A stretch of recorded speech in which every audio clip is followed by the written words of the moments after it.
তোমাদের যে একটু কম বয়সের হবে একটা মেয়ে ছিল, নাম হলো হুমায়রা। তো সে তার বাবা মার কাছে আইসা যদি কিছু বলতো যে আম্মু আমারে তমুকে মারছে, তো মা করতো কি রাগ কইরা যে তুই ওর সাথে গেলি কে, আবার মার দিত। একটু ব্যথা পাইছে পায়ে, ব্যথা পাইলে কি আবার দিত মাইর। তো ওইখানে যাওয়ার পরে ফুলান্তে ওইখান থেকে তার একটা সাপে কামড় দিয়ে দিছে, বিষাক্ত সাপে। তো তার মা তো এমনি তাকে মারধর করে। তো এখন সাপ দেখে সে ভয় পেয়ে গেছে, আবার তো দিছে কামড়। তো এখন সে চিন্তা করতেছে আমি যদি এরা যদি আম্মুরে গিয়া বলে আমার তো মেরে ফেলবে আজকে। সে কাউকে বলে নাই, সে ওইখানে চিৎকারও করে নাই। আচ্ছা আমারে দেখো, আমারে কি খালি তোমাদের উস্তাদি মনে হয়, বন্ধু মনে হয় না? ক্লাস টাইম ছাড়া যখন ক্লাস থাকে না বা আমি তোমাদের সাথে গল্প করি কথা বলি তখন মনে হয় না? মনে হয় না? কিন্তু আসল বন্ধু কারা? বাবা মা আসল বন্ধু না? উস্তাদরা আসল বন্ধু না? কোনো দিন তোমার ক্ষতি করবে না, কোনো দিনও তোমাকে খারাপ পরামর্শ দিবে না। কিন্তু আমরা বন্ধু মনে করতেছি কাকে? যে স্বার্থের জন্য সাময়িক তোমার থেকে সুবিধা গ্রহণ করতেছে, ঠিক না? সে তোমাকে খারাপ পরামর্শ দিতে পারে, তোমার খারাপ পথে নিয়ে যেতে পারে, কিন্তু তোমার বাবা মা কখনো তোমার খারাপ কাজের দিকে নিয়ে যাবে না। তোমার উস্তাদ কি তোমাকে খারাপ কাজের দিকে নিয়ে যাবে? হ্যাঁ, বাইরে কোনো জায়গায় নিয়ে বিপদে ফেলাবে। কিন্তু তুমি উস্তাদকে বন্ধু মনে করতে পারো না, তুমি তোমার বাবা মাকে বন্ধু মনে করতে পারো না। কেন, কি সমস্যা? আস্তে আস্তে এটা ইজি করবা। তোমার যখন তুমি বন্ধুর সাথে যে বিষয়টা শেয়ার করো না, ধরো তুমি একটা খারাপ কাজ করে ফেলছো, এখন যদি উস্তাদ শুনে মাইট দিবে না, তুমি নিজে নিজে গিয়ে উস্তাদকে বলবা, তুমি নিজে নিজে গিয়ে বাবা মাকে বলবা যে আমি তো একটা খারাপ অভ্যাসে জড়াই যাচ্ছি, এখন আমি এখান থেকে কীভাবে বের হবো আমি বুঝতেছি না। তোমার বাবা মা কিচ্ছু বলবে না, তোমার উস্তাদও তোমাকে কিচ্ছু বলবে না। তুমি যদি আবার তোমার বন্ধুরে গিয়া বলো যে আমি তো এটা করে ফেলছি, এখন কী করবো, সে তোমাকে আরেকটা খারাপ কাজের পরামর্শ দিবে যে এটা দিয়ে কীভাবে এটা ঢাকা যায়। একটা ছোট গল্প বলি শোনো। তোমাদের যে একটু কম বয়সের হবে একটা মেয়ে ছিল, নাম হলো হুমায়রা। তো সে তার বাবা মার কাছে আইসা যদি কিছু বলতো যে আম্মু আমারে তমুকে মারছে, তো মা করতো কি রাগ কইরা যে তুই ওর সাথে গেলি কে, আবার মার দিত। তোমার বাবা মা এমন করে? হ্যাঁ, একটু ব্যথা পাইছে পায়ে, ব্যথা পাইলে কি আবার দিত মাইর। তো এরকম করতো আর কি, তার মা একটু বদমেজাজি। তো একদিন তার বান্ধবীরা আসছে বাসায়, বাসায় এসে খেলাধুলা করতেছে। ঝোলাবাতি বলে আমাদের আঞ্চলিক ভাষায়, তোমাদের এখানে কি বলে? ওই যে ফুল টুল দিয়া তরকারি রান্না করে না, এগুলার কি বলে? ঝোলাবাতি? আচ্ছা যাই হোক। তো ঝোলাবাতি খেলার জন্য ফুল আনতে গেছে আর কি, বিভিন্ন জায়গা থেকে ফুল আনে, মাটি দিয়ে ভাত রান্না করে। ছোটো সময় খেলো না এগুলা? আমি খেলছি। তো গেছে ফুল আনতে, ফুল আনতে যাওয়ার পরে যে ঝুপড়ি ছিল না, জঙ্গল, বাড়ির পাশে যে গাছপালা হয়ে থাকে না, ফুলের গাছটা সাবি যাবি, তো ওইখানে যাওয়ার পরে ফুল আনতে ওইখান থেকে তার একটা সাপে কামড় দিয়ে দিছে, বিষাক্ত সাপে। তো তার মা তো এমনি তাকে মারধর করে। তো এখন সাপ দেখে সে ভয় পেয়ে গেছে, আবার তো দিছে কামড়। তো এখন সে চিন্তা করতেছে আমি যদি এরা যদি আম্মুরে গিয়া বলে আমার তো মেরে ফেলবে আজকে। সে কাউকে বলে নাই, সে ওইখানে চিৎকারও করে নাই। না করে সে ভয়ে ভয়ে ঘরের ভিতরে আসছে, আইসা দরজার যে দরজা খুললে দরজার পিছনে জায়গা থাকে না লুকানোর, ওইখানে বইসা সে কান্না করতেছে, মুখ চাইপা ধইরা কান্না করতে করতে ওইখানে কান্নাকাটি করতেছে। আর ওর আম্মু দুপুরে রান্না করতেছে, বাড়িতে বিভিন্ন ঘরের কাজ টাজ করতেছে, রান্না করে। তো আসা যাওয়া করতেছে, সামনে দিয়ে খেয়াল করে নেই দরজার পিছনে কি হচ্ছে না হচ্ছে। তো সেইভাবে কান্না করতে করতে এই অবস্থায় বইসাই মারা গেছে, বুঝছো? তো মা যখন রান্না বান্না শেষ, সব কিছু শেষ করে খাওয়ার সময় হয়েছে, এখন মেয়ের তো খুঁজে পায় না, ডাকতেছে হুমায়রা কই, হুমায়রা কই, কোথাও খুঁজে পায় না। পরে খুঁজতে খুঁজতে দেখে ঘরের ভিতরে দরজার পিছনে সে মারা গেছে। তার চেহারা একদম মানে বেগুনি হয়ে গেছে, কালোর মতো হয়ে গেছে আর কি, তার পুরো শরীর ফর্সা ছিল। তো আচ্ছা যাই হোক, পরে কি হয়েছে খোঁজ করে দেখে কি যে তার পায়ে বিষাক্ত সাপে ছোবল দিছে। আচ্ছা তোমরা বলো, এই যে বাচ্চাটা মারা গেল, সে যদি সাথে সাথে তার মাকে গিয়ে বলতো যে আম্মু আমার তো সাপে কামড় দিছে, আম্মুকে তারা ওই সময় মার দিত, তার নিয়ে হাসপাতালে যেত না? হ্যাঁ, এই যে একটা জিনিস তার মার কাছ থেকে গোপন করছে, এটা কি তার জন্য ভালো হয়েছে? এটা তার মৃত্যুর কারণ হয়ে আসছে না?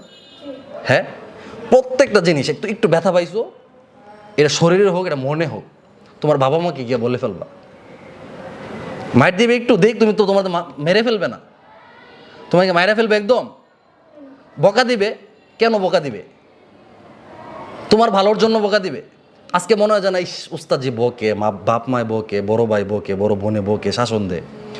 একটা দিন আসবো যখন তোমরা কর্মজীবনে যাইবা, তখন কান বাজে আমার কেউ বকে না কেন, আমার কেউ শাসন করে না কেন। এখন মনে হচ্ছে না যে শাসনটা খুব বিরক্ত? এই বিরক্তরা থাকবে না। তখন মনে বোঝা, ইস আমার যদি একটা মানুষ থাকতো যে আমার শাসন দিবে, আমার পশম দাঁড়ায় গেছে। আমি বুঝি একটা গার্ডিয়ানের কি মূল্য। আমার যদি এখন কেউ দিক নির্দেশনা দিত, শাসন দিত, আমার ভুলগুলো ধরাই দিত, আমাকে শাস্তি দিত, আমার জীবনের সবচেয়ে বড় পাওয়া হইতো এটা। এখন বিরক্ত লাগে না? বিরক্ত লাগবে না, এটা বিরক্তের জিনিস না তো, এটা তোমার জীবনটা গুছাই দিবে। তারা তোমাকে শাসন করে করে তোমাকে পথ দেখাই দিবে, তুমি সঠিক পথে থাকতে পারবে না নাইলে। এই শাসনের ভয়ে একজনে পাও ভেঙে ফেলছে বলে না, খোঁড়ায় খোঁড়ায় হাঁটতেছে, জিজ্ঞেস করে কি হয়েছে, খেলতে গিয়ে পায়ে ব্যথা পাইছে। কেন, উস্তাদ কি তোমার বন্ধু না? হ্যাঁ, হাসপাতালে পাঠাইছি না আমি, নাহলে সেইটা নিয়ে কয়দিন থাকতো এইভাবে?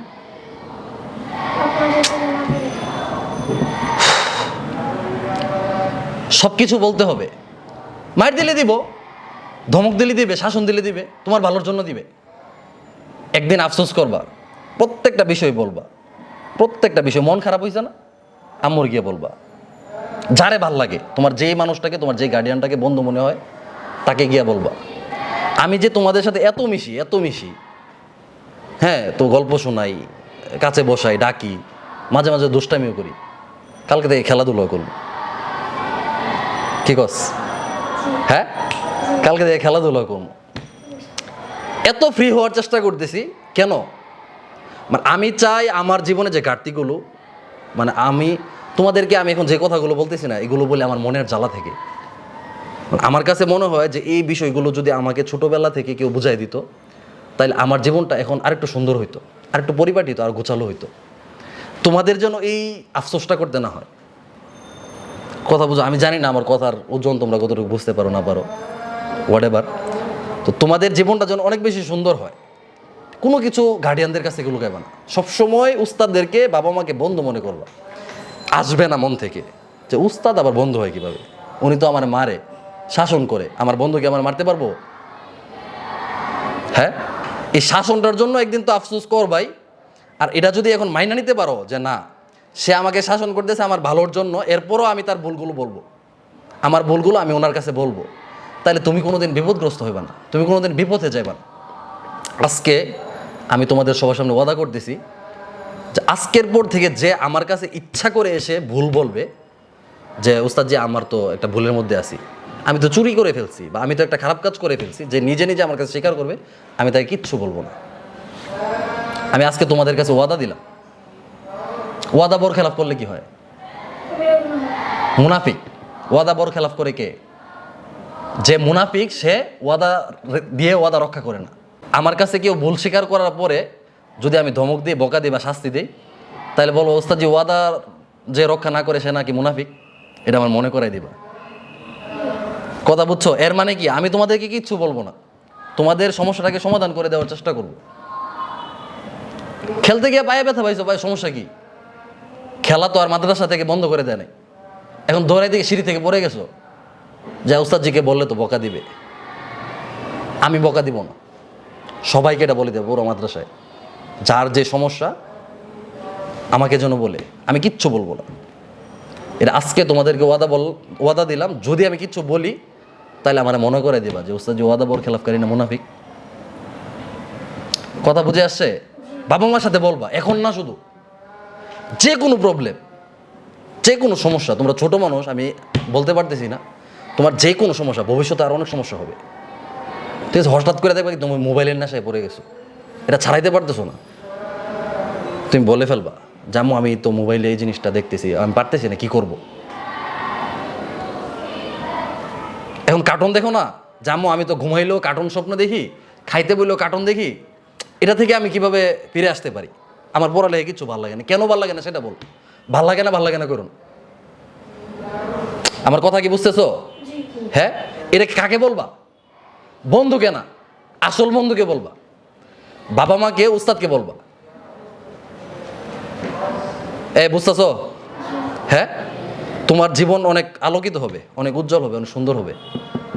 অনেক সময় অনেক খারাপ অভ্যাস হয়ে যায়। এই অভ্যাসগুলো যদি বলতে না পারো তোমার গার্ডিয়ানকে, তোমার উস্তাদকে, তোমার বন্ধুদেরকে, তোমার আসল বন্ধু যারা, তাদেরকে যদি বলতে না পারো, কি এখান থেকে ফিরে আসা সম্ভব হবে না, অনেক কষ্ট হয়ে যাবে, আর এটা তোমাকে অনেক ক্ষতি করে ফেলবে।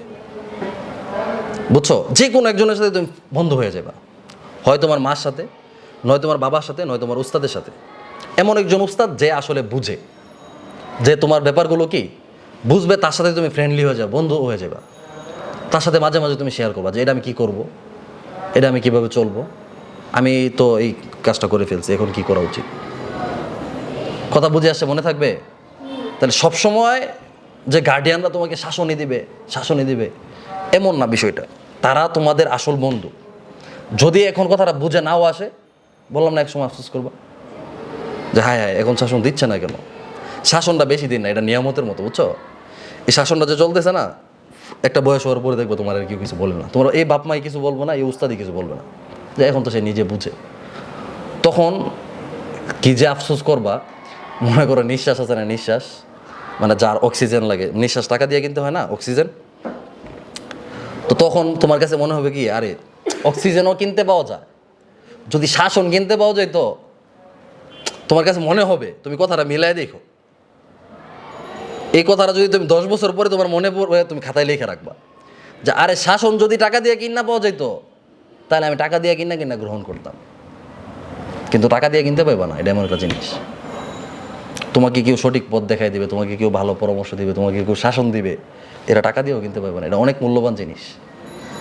আর এখন যদি এই শাসনের বইয়ে, এই ভালো দিক নির্দেশনার বইয়ে, এই পথ প্রদর্শনের বইয়ে তুমি যদি তোমার সমস্যাগুলি না বলো, সমাধান হবে না, তো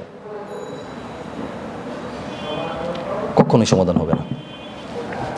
আচ্ছা যাই হোক, আজকে এই পর্যন্তই। আমি আশা করি আমার কথা বুঝতে পারছো, এবং এই কথাগুলোকে যদি জীবনে প্রয়োগ করে করে আগাইতে পারো, তোমাদের জন্য অনেক ফায়দাজনক হবে।